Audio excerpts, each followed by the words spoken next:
Welcome back to Society Case Files. My name is Robert, and today I'm going to build Ozostium Aranthus, the Divine Prince, a Necromunda character.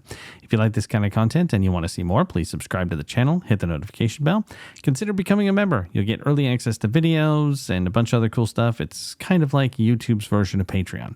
But anyway, with all that out of the way, let's dive into the build.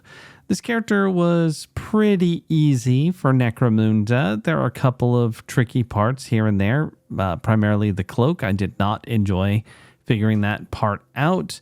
It didn't have the sort of divots I hoped for on the back, given that there are those two little circular things. They are covered up by his sort of headdress, and so that makes it a little bit easier. Plus, you've got a few options. You can make him look all desiccated and disgusting, or you can throw his mask on him and make him look like some sort of, I don't know, Grecian myth, I guess. I don't know. But you do have some cool little choices to make there. You can also not cover his chest and make him look like a mummy. I guess you could have him stand in for Mum Ra the Ever-Living, in fact. But whatever the case, well, in that case, you'd be missing Mum Mutt, and that would kind of suck. Right. Anyway, I'm going to hush now, and I will talk to you again at the end. Enjoy.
And there he is, Ozostium Aranthus, the Divine Prince. I had to look up the name again in order to say it right. I like him. I think he's pretty cool. I love how he fits on his base. I like his little terrain part that he's got there and his weird, crazy legs. Once I got the cloak to work, I thought it was pretty cool. Not super fond with how the arms fit on or the hand with the sword, for that matter. It just was not the most intuitive part. The little cherub dude was also interesting. I wasn't super happy about how his wings fit together, but overall he's pretty neat. I'm not a huge fan of the cherubs anyway. They're just kind of dainty and fragile and whatever. But anyway, if there's a model you'd like to see, let me know. I'll put it on the list. If you have any questions, please let me know. I'll do what I can. And if there's anything else you can think of, let me know. Do you have this model? Drop a comment. Tell me what you think. This is Robert with Society Case Files, signing off.